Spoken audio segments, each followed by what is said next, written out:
Hello and welcome back to GCSE Potential. My name is Danny, also known as GCSE Potential, and today I'm with Thomas, a friend from Leaf.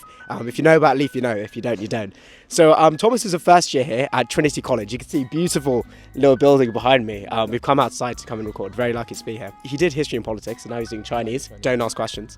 But he's insane at Chinese. He's doing like second year courses and stuff like that. But yeah, today I just wanted to talk to him a little bit about Trinity. I think I say this because there's a lot of mystery around the college, and people don't really know what's up. People also think it's like full of private school and stuff like that. So today we're getting all the tea, aren't we, Thomas? I guess introduce yourself. Yeah, go ahead. I'm Thomas, as Danny said. I'm first year. I'm doing Chinese at Trinity. I was doing Hispol, as he also said. Now I'm not. Yeah, I'm from Birmingham, and now I'm here. Yeah, sorry to hear that. Birmingham's a rough place. I don't know if you know. If there's an international student watching, we have to be honest with them. Go visit Birmingham, and then they can make the decision. Cultural experience. But yeah, I guess the first question is like, what's the demographic of students like? Like, is it fully private schoolers? Like, what proportion of the people are like posh or whatever? Like, how would you describe it basically? I don't want to ask any leading questions. Yeah. It's a higher potential. It's high percentage than normal. I think it's about 50% went to private school, about 50% didn't. The Cambridge average is something like 75 state school. So yeah, it's higher, more London centric than most. Like, I don't know, I'm from Birmingham. There's like a handful of people slightly further north than that. So it skews a lot to London, which can sound intimidating, I guess. Like, if you're not prepared for that, like, you might find it strange. But I think one of the good things about Cambridge and about a college like Trinity as well is kind of once people are here, they kind of don't feel as if they have anything else to prove. So most people are like very nice, very welcoming. If you try, you can get along with most people. And it's a big college, so it's the biggest undergrad. We've got about 200 people in a year, which for Cambridge is large. So more often than not, you'll find your people, which is nice. It's an academic college. That's the reputation. And so like you do kind of have like, there is like a group of people who kind of you maybe won't ever see, or like you might see them for matriculation and that's it. But there's enough social people that anyone can kind of find their place, I would say. That's really interesting what you said about how people don't need to prove anything like once they've arrived at Cambridge. What sort of things do people, because I heard there is a bit of politics at Cambridge. Politics in the sense of like different friend groups, if we get a bit snarky and stuff like that. I don't know the extent to which that's true, but like, is there much politics that goes on in Trinity, or is it more like a relaxed environment? I guess it can be true. Like, obviously there's like people sometimes have problems with one another. Like, okay, like that's definitely happened, but I don't think there's like politics in the sense of like big feuding friend groups. Like, that's not really a thing. There's kind of politics in like kind of, so like most colleges will have a drinking society. And like, I know that there's been cases where like people haven't made it in and then they get annoyed, and people who do make it in, like they might start making new friends, and it's like, it's never huge issues, but that can sometimes cause problems. But that's not a Cambridge specific thing. Like, you get situations like that, maybe different specifics, but like broadly, like that will happen anywhere. So I don't think Trinity is like an abrasive college. I don't think anyone's like having major beef. No, I think we're okay on that front. I guess the next question is like, what's your favorite thing about Trinity, and why did you end up choosing it? So I think, yeah, firstly, why did you choose Trinity? And I wonder what you're gonna say for that one, Aura. And then the second question is like, what's your favorite thing about being at Trinity now that you're here? Okay, it's kind of prestige, kind of not. Basically, okay, I was lucky when I applied for history and politics. I didn't want to take an admissions test because I was doing like the ACT, a bunch of other stuff at the time, and Trinity didn't have one, which was helpful. Their interviews are in person, so I thought, you know, even if I don't get in, I can come, stay at the Ecom, like see Cambridge, which was nice. And also, I wanted a big college because I don't go to a smaller college, so I can't attest this personally. But from what I have heard, they can be a bit like cliquey or gossipy and a bit more insular. I don't know. That's a stereotype. So I wanted something like that. It's like, you can see it's gorgeous. Behind the camera, we've got the river. It's a great location. Yeah, also it's good financial support, but kind of an underrated thing is also the kind of alumni network because it's so big. So, you know, I want to do a diplomatic career. And so Trinity this month put me in contact with a former UK ambassador. Sorry, what? Yeah, which is, and you know, this is like anyone could apply for this, like anyone could get it. I didn't like have to do anything special. I just asked, can I have this? And he's a former UK ambassador. Like, I'm getting advice, mentoring, hopefully connections. I know other people who've been interested in consulting, have been partnered with senior people at McKinsey. And like, this is just stuff the college will offer you. And there's other benefits of being at Trinity as well. The Trinity bursary, if you apply to Trinity, you get given it in addition to the Cambridge bursary. So the Cambridge bursary, I don't know how much it is, but the Trinity one's like an extra £3,000 in addition to like subsidised rent and stuff like that. There's a thing called the Fun Fund. So every year, every student at Trinity gets £150 like for free just to do something fun. So like, people will go and buy concert tickets, go and see a play, like pay for society membership, stuff like that. And like other random bursaries that you can just apply for and get as and when. So I think it's an incredibly well-resourced college in a way that kind of outstrips most others at Cambridge. And so that's another one of the good benefits. Yeah. Fun Fund is ridiculous. I've never heard of that. That is it's wild. It's unique in Cambridge They as just well. dish out 150 quid. Yeah, That is mental. Wow. And I mean, come to Trinity. And I think the alumni network thing is actually quite important because the value that provides is more than 150. Like, No, being connected with someone like that is just, mental, absolutely mental. I think the aesthetics are there too. The aesthetics are Whatever. definitely Yeah. there. I guess the next thing I wanted to ask is, like, going into it, are there any things which you wish you would have known when applying to Trinity? Now that you've lived here, I guess any like tidbits that you don't really find out about online, negative or positive? I don't know. It's difficult without being negative. It's difficult to say. I guess one of the things was I maybe wasn't expecting kind of. I guess it can sometimes feel slightly cliquey, which maybe that's just my experience. But I guess just going into it being aware that might happen. Going into freshers, not oversharing, your basic uni stuff. But also, I think the thing with Trinity, with Cambridge, is just to do everything with an open mind, especially in freshers. Yeah. Like, not to hold back from taking part in stuff, just apply for things. Because you might think, like, in freshers, like, oh, it's too early to start applying for stuff, whatever, like, take your time. And then eventually you get to, like, even second term now, and there are people who are, like, running for, like, officers at the union, they're, like, getting up there in varsity, like, stuff like, because 3 years is not long, and Cambridge terms are short, so everything moves fast. So I would say when you get here, like, move quickly, get involved, do as much as you can, because people get involved, so there's not that kind of culture of, you're doing too much. Like, do what you want, have fun doing it, and don't worry about kind of, trying too hard. Just enjoy it. That's a very wholesome response, actually. Do you get intimidated by like other people being like super intelligent? Kind of.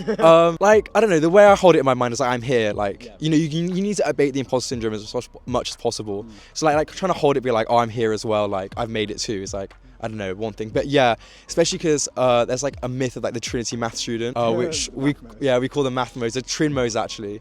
There's a specific name for them. We have like, I don't know, something like 40, and they're all like geniuses. You talk to these people and you realize for the most part, they are quite normal. Like maybe they're mostly. I could tell you stories about mostly they're normal. And so you just realize that everyone's just here. It's after a while it becomes uni like any other. Yeah. And the fact that people are smart, and the fact that people are doing so much work, like you might get reminded of it sometimes when someone tells you like, oh, I did this competition, like I was in this Olympiad, whatever. But normally you just realize like we're all here, we're just trying to do uni, and it becomes a kind of a normal thing. Yeah. Quite a nice shared experience, I would think, as well. Especially with the people who aren't Trin Mathmos, then they're probably like all in it together and stuff like that. Yeah. So yeah, I guess I have to move on to the negatives because you've been so positive so far. But like, what are the negative aspects of the college? Like, when you wake up, is there anything that like really annoys you about this place? Sorry to be negative. I'm only saying this because I feel like people usually talk about the positives, so it's important to actually highlight the reality. Trying to be diplomatic. But okay, there are a few. I guess one thing is actually, despite how wealthy Trinity is, one of the things that you realise is that a lot of the facilities haven't been updated in a while. So like behind us, that's the Wren Library, which is like this gorgeous, beautiful library with loads of treasures. But we can't work in there. We have another library, the working library, which is crap. Like, I'm not being funny of it, it's awful. It's just not nice to work in, I think, anyway. The college bar is not great compared to other college bars. Small things like that. The accommodation I'm in is old, and I have like there's a big hole in the carpet in my floor, which is like, when you go to a college that has £2 billion to play with, in theory, billion with a B, you'd expect, I think, like a slightly higher standard, that's maybe one thing that's kind of annoying. I don't know what, I'm from Birmingham, which is very different, as I said, different demographic to Cambridge.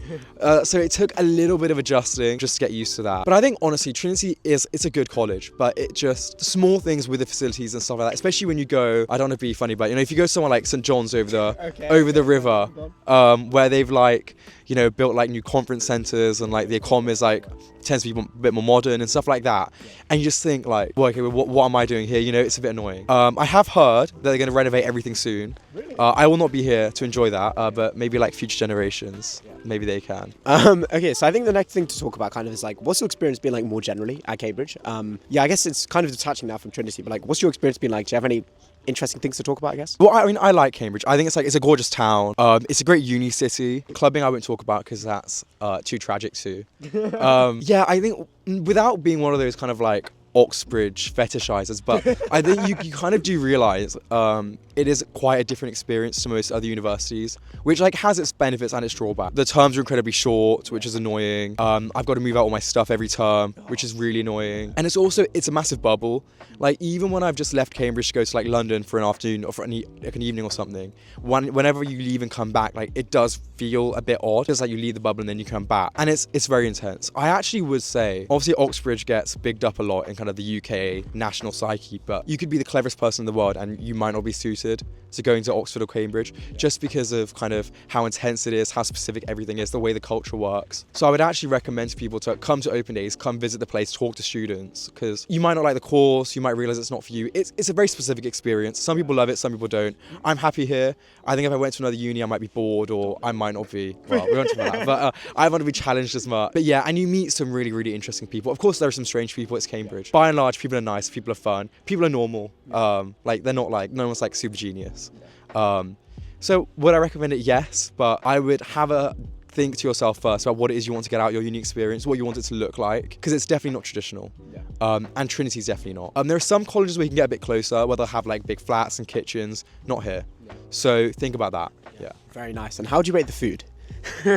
You know what? Actually, I think the food is really nice. I think it's better than most colleges. I've been to a few formals. Had a Ramadan formal last night, which was actually really, really good. I've been to a couple of others where it's mostly been good. And like the normal hall food, it's like you pay about £5 for like a meal, side, and maybe a drink, which is decent. It's good for Cambridge standards, relatively healthy, because Cambridge is expensive. So it's really good to come to college like this, where things are subsidised and cheap, and also good quality. So I like it. But I'm not a fussy eater, and maybe if you are, like, you might want to cook for yourself more. It depends. Are the kitchens like built to a standard where you can cook for yourself quite easily? Okay, it depends where you are. So I don't have an oven, but I do have an induction hob, and we have like a microwave thing. You can kind of use it in an oven. It's not an oven, but like technically maybe. There's more fresh accommodation over the road. They've got ovens and hobs and kettles and everything. But then the older parts of the college, so Great Courts, in the very middle, where the fountain is, they don't have, like, very, very limited. So it depends on where you are, but there's enough flexibility in the ballot and stuff that if you want cooking facilities, you can have them. So you'll usually be okay. And just to provide some context, ballot is basically how like rooms are organised. So it's kind of like semi-randomised, but also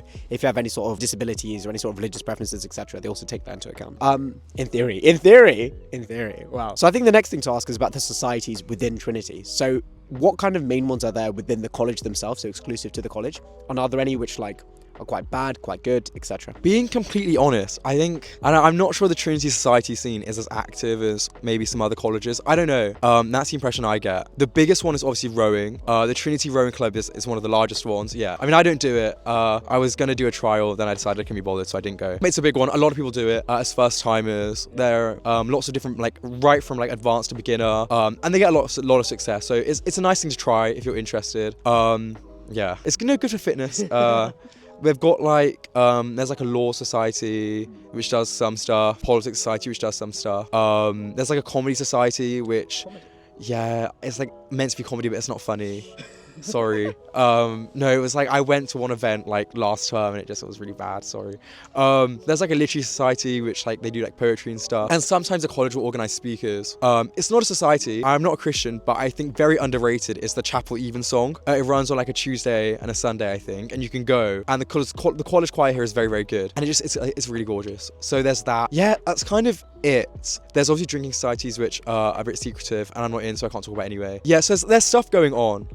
And Cambridge itself is quite dynamic. Like if there's a night where you want to do something, you can probably find something to do. It's enough, I think, to keep you occupied. I guess two final questions. I think the first thing is like, everyone obviously says that Trinity is more competitive to get into or more difficult to get into. So to what extent do you agree that that's true? That's my first question. Yeah, I think it's true. Okay, so like, for example, like, I don't know, my course when I applied for history and politics had like a 25% acceptance rate across the uni. But here it was like 10. Yeah, because it was like 20 applicants and 2 people got in. It kind of depends, no, 10 applicants, sorry. Yeah. No, it was 20, I'm lying. It was 10 and 20 and 2 got in. But it depends on where you are and what you're applying for.